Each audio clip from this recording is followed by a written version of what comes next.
Hey, what's up guys? It's me Naren Ramesh. Today I'm going to be getting into the second part of my series on how to deal with competition nerves. Let's get into it. For those who don't remember, in the last episode of this series, I talked about how I deal with competition nerves. However, in this particular episode, I'm going to be talking about how you guys deal with competition nerves and how that compares to mine.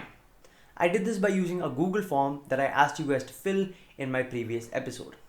I got 27 responses, which is quite a large number, so thank you to everyone who filled the form. The first thing I would like to say was that the variation I received in the responses was not what I was expecting. I was expecting a very one-sided pie chart. However, that was not what was shown. As you can see from the pie chart here, there were varied responses and very few people actually used the same thing to deal with competition nerves, which I found to be very intriguing as I felt that most people stuck to the same basic concepts. The form had a total of 17 unique responses, which is quite a lot considering that only 27 people responded to the form. As you can imagine, many people had unique ways of dealing with nerves as a result. So, to simplify the data and make it easier for you so you will understand the most popular methods, I will be going over those that have 2 or more votes. The first response that had over 1 vote was sitting in the waiting room quietly and not talking to others or listening to music. In my opinion, this makes quite a bit of sense as most people find the quiet very calming. However, I wouldn't say this works for just about everyone, as from experience, I know that some people enjoy listening to music and some people find it quite calming to talk to others to relieve stress. However, this does work quite a bit, which is why I would say that if your results are struggling using something else, such as listening to music, I would suggest trying out not, because chances are sitting in a silent environment will work for you.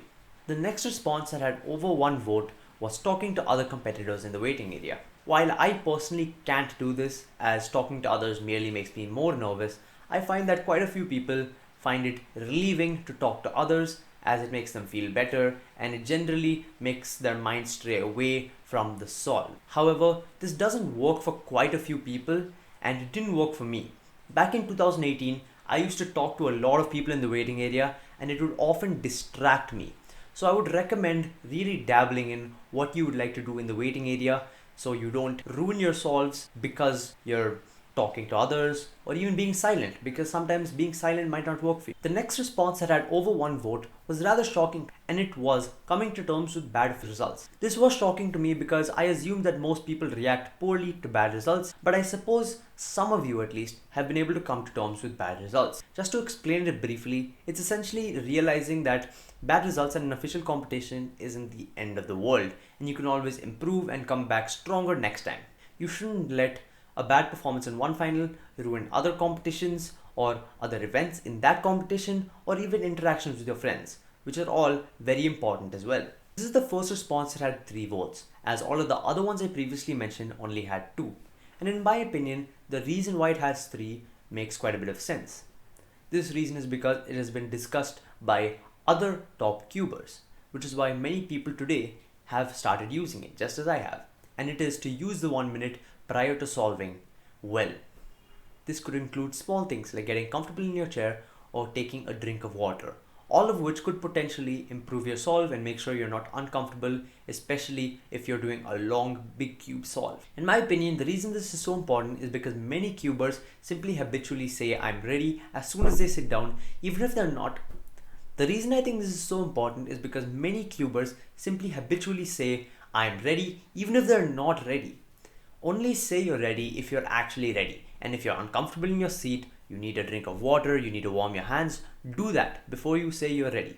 The final response with over 1 vote was to use a warm-up cube, which is a very popular thing in the community. So it's not a surprise to me. It had 6 votes in total, which is quite a bit when compared to the second most voted for option, which only had 3 votes. The reason I think it's so popular is because many top cubers use it and it's something pretty easy to do. Just solve in the waiting area and right before solving. However, just because it's so popular, you shouldn't be pressured into doing it. Obviously, most people could benefit from it and quite a few people should try it in the next competition. However, if it's something you feel hinders you, such as by tiring your hands out or anything else, stop doing it, or at least try to stop doing it and see how it affects your solves. So that's about it for this video. I hope you enjoyed and I hope you were able to learn something on popular ways of controlling nerves and I hope it'll help you do better in your next competition. Stay tuned for a potential third part, as I am planning on doing something rather special for that. Thanks for watching, and I'll see you on my next video. Bye.